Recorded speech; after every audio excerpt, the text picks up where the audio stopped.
নমস্কাৰ বন্ধু বান্ধৱীসকল, মই দীপাংকৰ আৰু আজি মই খুব সুখী। কিয়নো জানেনে, যিহেতু আপোনালোকে অসমত বানে কেনেকুৱা এটা উজনি অসমত সমস্যাৰ সৃষ্টি কৰিছে, সেয়া কেৱল আমি নহয়, গোটেই এতিয়া পৃথিৱীয়ে গম পাইছে, হয়নে?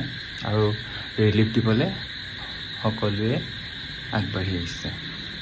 তো তেনেস্থলত মই মোৰ বন্ধু বান্ধৱীসকলক ক'লোঁ যে তোমালোকে যদি ইচ্ছা কৰা মোৰ হাতত যি পাৰা দিবা, তো তোমালোকৰ ধৰ্ম হ'ব। সেয়েহে মই ক'ব বিচাৰোঁ যে মানুহ অকল টকা পইচা হ'লেই নহয়, মানুহ অকণমান সামাজিকীকৰণ হ'ব লাগে, হয়নে? কি ঠিকান, শিৱসাগৰৰ অৱস্থা আজি আপোনাৰো হ'ব পাৰে, হয়নে? শিৱসাগৰৰ দৰে অৱস্থা আপোনাৰ কালি নহ'ব, সেয়া মানি নাই। বহুতে কয় আমাৰ এইটো ওখ এৰিয়া, আমাৰ দুলীয়াজান সমষ্টিটো ওখ এৰিয়া, ইয়াত বানপানী কেতিয়াও নহয়। মই কিন্তু সেইটো কথা নকওঁ।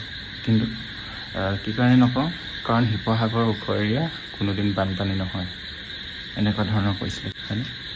তো সেইটো মই অহংকাৰ নকৰোঁ, কাৰণ প্ৰকৃতিৰ লগত আমি সদায় সেও মানিবই লাগিব।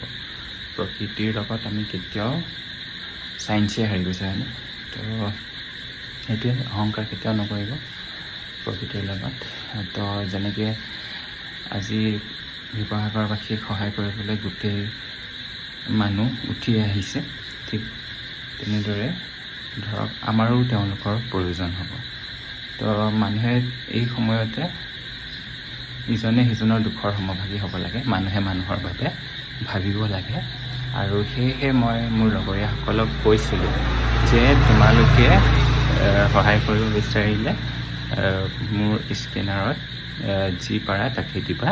আৰু তেওঁলোকে মোৰ কথা নাকাটিলে, আৰু তেওঁলোকে কিছুমানে মই ভবাতকৈ বহুত বেছি দিছে। কিছুমানে দিছে 100 টকাৰ পৰা, মানে যেনেকৈ 150 টকা, মানে আনকি 500-600 টকালৈকে দিছে। তো মই মানে খুব ফূৰ্তি, মই তোমালোকে এটকা এটা দিলেও হ'ব বুলি কৈছিলোঁ, কিন্তু মই ভবাতকৈ বহুত বেছি দিছে। তো সেইটো কাৰণে মোৰ ফূৰ্তি লগাৰ কাৰণ।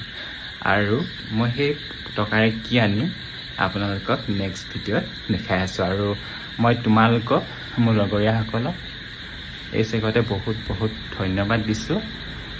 তোমালোকে আৰু আগবাঢ়ি যোৱা, তোমালোকৰ সদায় ভাল হওক। ধন্যবাদ।